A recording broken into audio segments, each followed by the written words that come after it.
From BBC Learning English, this is Learning English from the News, our podcast about the news headlines. In this programme, the next El Niño could be the strongest in decades, UN warns.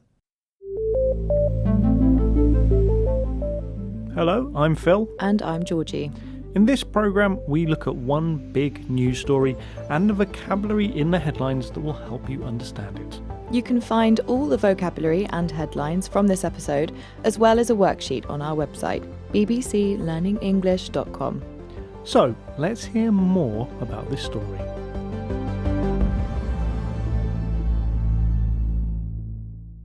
A new phase of the natural El Niño weather pattern could begin in a few weeks, the UN has warned. El Niño is the name for a natural climate event where seawater temperatures rise in the Pacific Ocean near the equator. It creates unusually hot and stormy weather.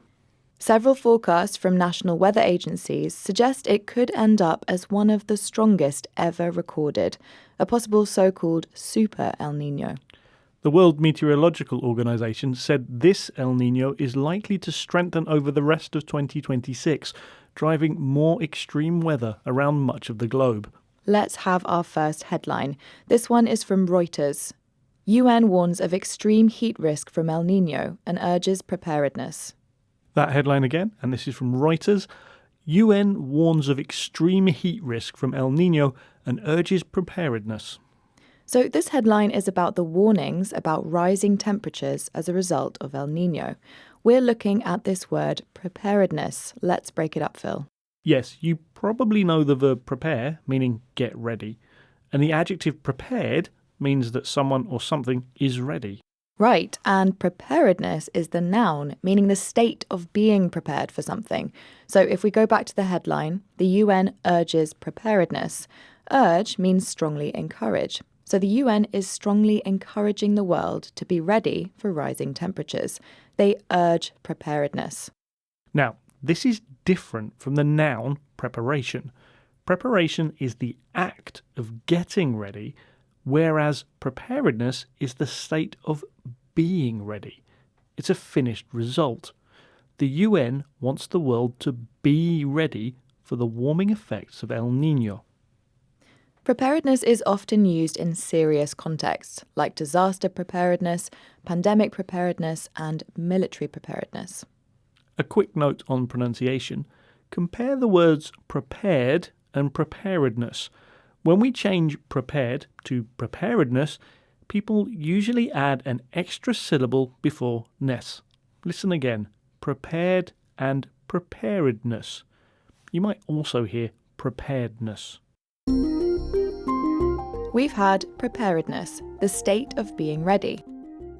For example, the COVID pandemic highlighted the importance of preparedness.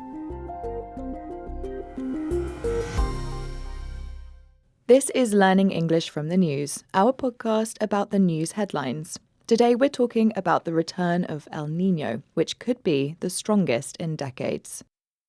An El Niño event happens every 2 to 7 years as part of a natural cycle and affects weather all around the world. Not every El Niño event is the same, but scientists have observed some common effects. A strong El Niño typically brings hot, dry weather to parts of South America, Southeast Asia and Australia, increasing the chances of droughts and wildfires. It can also bring heavier rainfall to southern parts of the US, increasing the risks of flooding. And that's what our next headline is about. This is from the National Ocean Service, which is an official website of the US government. El Niño and high tide flooding, a possible double whammy for some coastal communities in 2026. And that headline again, El Niño and high tide flooding, a possible double whammy for some coastal communities in 2026. And that's from National Ocean Service, an official website of the US government. This headline is about flood risks along both the east and west coasts of the US due to both decades of rising sea levels and extreme weather caused by El Niño. This time, let's look at the phrase double whammy. What can you tell us? Well, the first part of this phrase, double, means two. The word whammy is an informal term for something negative. So a double whammy means two bad things happening at the same time. Now, the word whammy is not very common on its own, but double whammy is quite a common phrase. So, the double whammy the headline writer is referring to is that the flood risk was already high due to rising sea levels, and now El Niño might increase that flood risk. It's a double whammy. Double whammy is quite an informal phrase, and it can be used in everyday speech. For example, my friend lost her job and her wallet got stolen on the same day. It was a double whammy. If 3 bad things happen at once, we could call that a triple whammy. The small business was hit by a triple whammy of higher costs, falling demand, and a disruption to the supply chain. We've had double whammy, 2 bad things happening at once. For example, the tennis player suffered a double whammy. He injured his knee and then lost the match.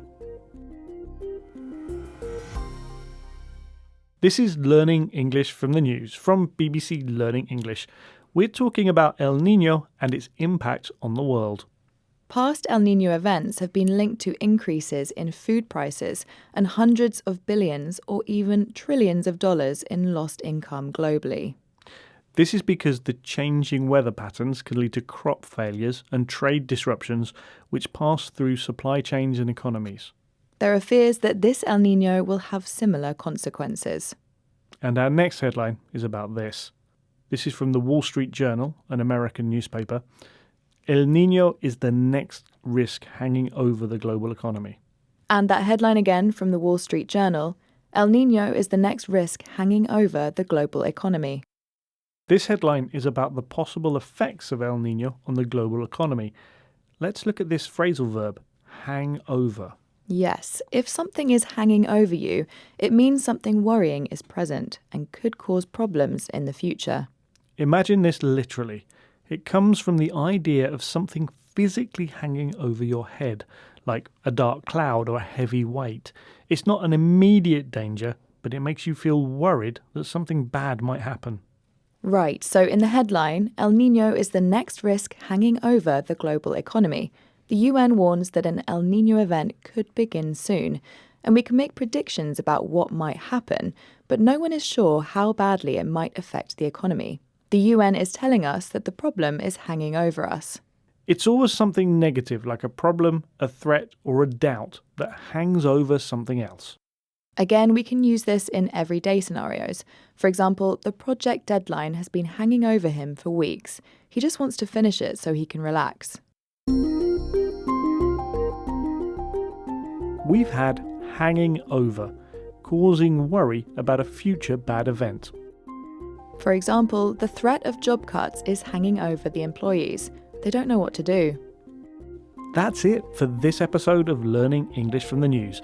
We'll be back next week with another news story. And if you're interested in learning more English about the environment, we have lots more programmes on our topic page. Just follow the notes for this programme or go to bbclearningenglish.com. Bye for now. Goodbye.